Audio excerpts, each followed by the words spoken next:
అబ్బా ఇప్పుడు గురువు గారిని రామారావు గురువు గారిని మనం ఇంకో క్వశ్చన్ అడగబోతున్నాం. ఏంటిదంటే మన గురువు గారు ఇప్పుడు మనం మాల వేసుకున్నాం కదా, మన ఇంట్లో ముసలో స్వాములు ఉంటారు, మాత స్వాములు. కొంతమంది ఏంటంటే నన్ను అడిగిన క్వశ్చన్ ఏంటంటే, మా మాత స్వాములు చేయలేవారు, ముసలోళ్ళు అయ్యారు, వాళ్ళకి అంత చేత కాదు, మేము మాల వేసుకుంటే వాళ్ళు ఖచ్చితంగా స్నానం చేయాలా, 2 పూట్లు తల స్నానం చేయాలనేది అడుగుతారు. అది మీరు మీ ద్వారా మాకు క్లారిటీ.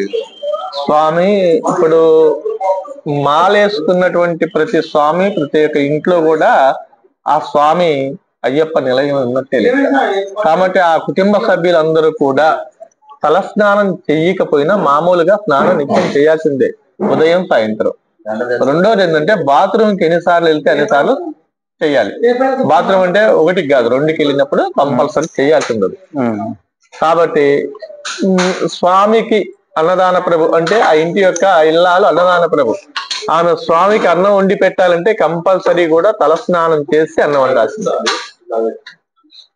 కానీ కటిమ్మ స్వాములు, ఆ ఇంట్లో ఉన్న స్వాములు ఉంటారు కదా, ఇప్పుడు భార్య అన్నం వండే స్వామి కాకుండా ఇంట్లో పిల్లలు 2 ఉంటారు, వాళ్ళు ఉంటారు కాబట్టి బయటికి ఎక్కడికి పోయినా స్నానం చేసి లోపలికి రావాలి. ఒకవేళ ఆ ఇంట్లో ముసలోళ్ళు మంచాలు పడి ఉంటారు, మంచాన పడి ఉన్నటువంటి వాళ్ళని మనం అంటుకోకుండా వాళ్ళు పక్కన ఉంటే ఒక పూట స్నానం చేయించవచ్చు, వాళ్ళకి బయటికి పోయినప్పుడు స్నానం చేయించాలి, అంతేగాని అంత అవసరం లేదు. స్వామి శరణం. స్వామి శరణం.